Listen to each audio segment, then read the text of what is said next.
एक बार की बात है, एक छोटा सा गांव था जहां एक गरीब किसान रहता था। वह बहुत मेहनती था, लेकिन उसकी किस्मत अच्छी नहीं थी। वह हमेशा किसी न किसी परेशानी में रहता था। एक दिन वह जंगल में लकड़ी इकट्ठा करने गया। वहां उसे एक बूढ़ा भिक्षु मिला। भिक्षु बहुत शांत और ज्ञानी था।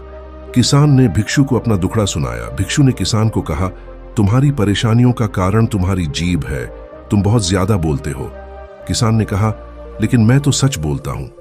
भिक्षु ने कहा, सच बोलना भी गलत हो सकता है अगर तुम इसे सही समय पर न बोलो।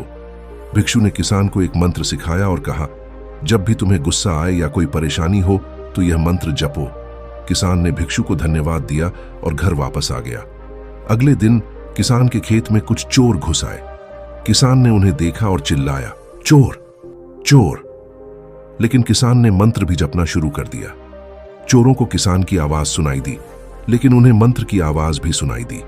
वे डर गए और भाग गए। किसान बहुत खुश हुआ। उसने भिक्षु की बात मान ली थी और उसे इसका फायदा मिला था। चुप रहने की ताकत बहुत बड़ी है।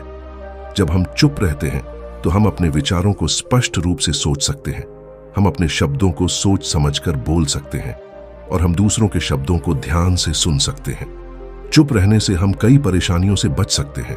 जब हम गुस्सा होते हैं तो हम कुछ ऐसा कह सकते हैं जिसका हमें बाद में पछतावा हो। जब हम चुप रहते हैं तो हम अपने गुस्से को नियंत्रित कर सकते हैं। चुप रहने से हम दूसरों को समझ सकते हैं। जब हम दूसरों को ध्यान से सुनते हैं तो हम उनके विचारों और भावनाओं को समझ सकते हैं। चुप रहने से हम ज्ञान प्राप्त कर सकते हैं। जब हम चुप रहते हैं तो हम अपने अंदर की आवाज को सुन सकते हैं। हम प्रकृति की आवाज को सुन सकते हैं और हम ब्रह्मांड की आवाज को सुन सकते हैं। चुप रहना एक कला है। इसे सीखने में समय लगता है, लेकिन यह एक ऐसी कला है जो हमारे जीवन को बेहतर बना सकती है।